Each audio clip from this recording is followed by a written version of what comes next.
The first side view, which we've now moved on from, had a bunch of information that we felt pretty decent about. A typical mistake students run into when first introduced to this process is an issue that occurs because the two side views are developed independent from each other. This will often mean that they will end up a bit asymmetrical, often more than intended, and this will of course lead to issues.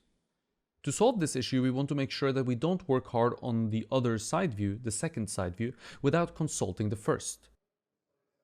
By observing from above or from below, depending on the thing that you are observing, you can see at what depth some drawing has been placed.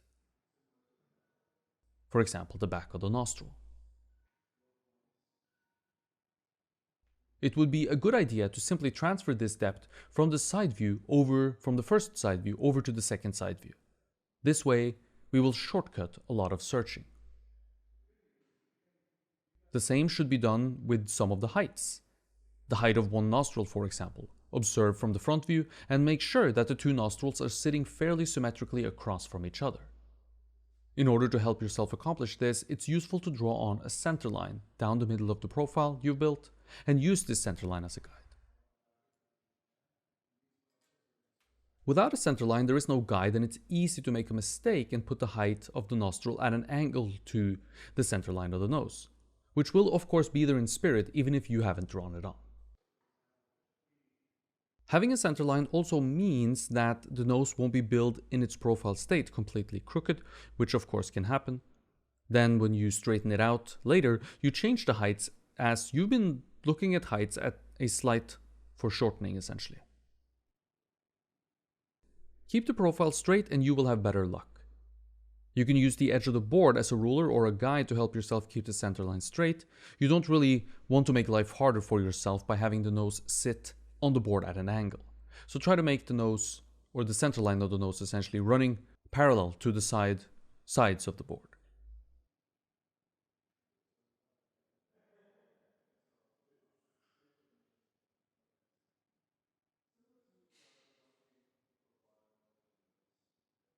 The other side view at this point is really just a repetition of the first side view, which sounds boring and perhaps like it's not needed. There are many reasons why this step is crucial, and simply copying what we found in the first 25 minutes on the first side view over to the other side is a bad idea, with a few exceptions that I've mentioned. More time spent with a subject will grant you better insight into how that subject is put together. This means a more accurate representation of that subject will be possible in the clay, which we, of course, are after.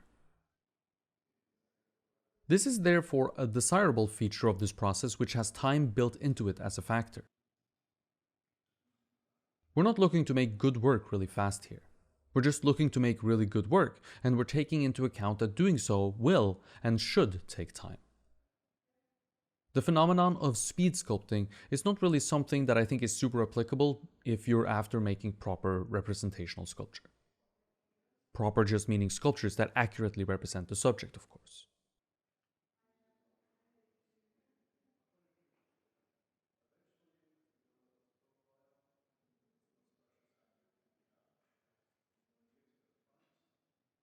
Fresh perspectives on things offer new insights into those things. I can't tell you how many times I've heard students say that the profile needed to change even though they thought it was perfect, once they moved from the first side view to the second.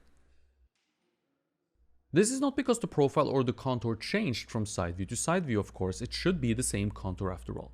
But it occurs because the new point of view offers new perspective and therefore new insight. It's the fresh eye thing that we hear so much about. While I believe that it's certainly a real thing, that having a fresh eye matters, I think it's much less impactful than many actually think. I should also mention here the importance of observing on equal terms. If you happen to not step back and not observe on equal terms both side views, then you will be looking or can be looking at different contours, and therefore have problems chasing your tail around in circles. For any of this to work, we need to step back from our sculpture and we need to observe on equal terms.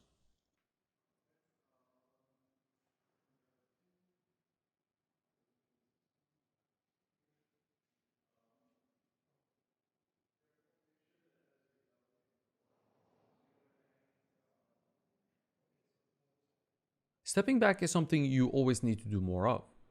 You should be stepping back at least 50% of the time in the beginning, and probably a bit more, frankly. Everything you do in the clay should be the answer to a question asked from a distance.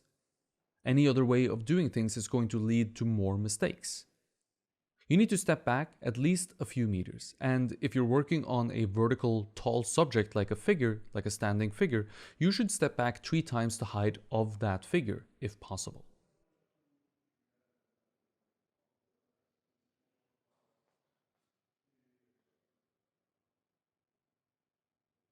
Stepping back offers a few important things to us. It eliminates perspective distortion, which can be easily observed when looking through a camera lens.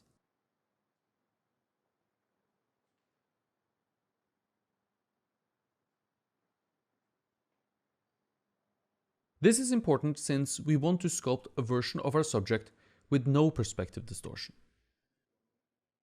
Perspective distortion should be naturally introduced by the viewer as they observe your work from different distances.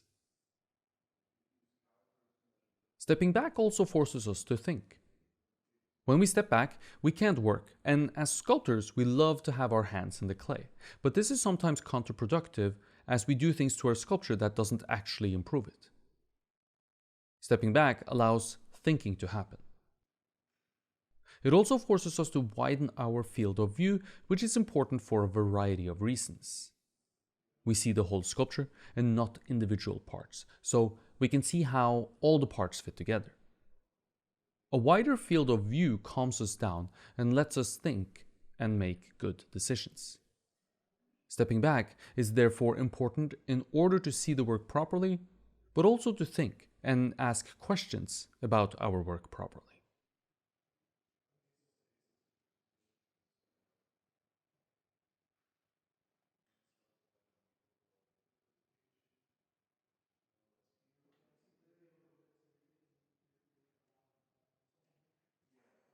Observing on equal terms means looking at our model from one view and then sculpting the same view in clay, representing exactly what we see, in other words.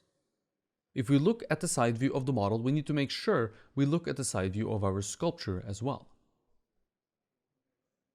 This makes sense when we think of it as drawing. You wouldn't attempt to draw the front of someone's face when you only have reference from the side view, for example. It doesn't make any sense. You will draw what the reference shows you. Observing on equal terms functions in much the same way. It also means that we observe the work from the same set of views multiple times over, and this is an important part, and therefore we can make iterative decisions about our work. Our set of views is going to be the 4 sides of our board and then the front view.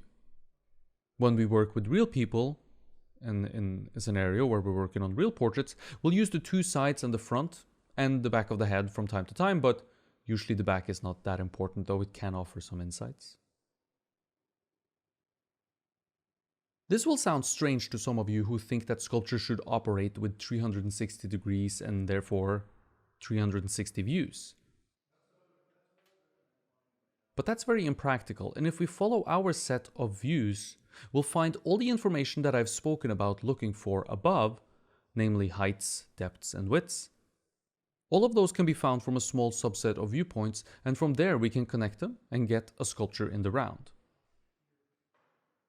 Perfectly representing your subject from all 360 degrees is not really going to be desirable anyways, since if this was possible, we would essentially have the same thing as a cast of our subject. And it would be much easier then to just make a live cast. And if you've seen live casts of people, then you know that they don't really look that great at all. They don't look like good sculpture. And that's because the sculptor exaggerates and designs. If he does so within the parameters of accurate heights, accurate depths, and accurate widths, he'll get a great likeness to his subject, but one that looks better than what a live cast would look like. A lot of the magic happens in the hard to observe volumes, and if that is happening within an objective set of carefully observed parameters, we can have the best of both worlds.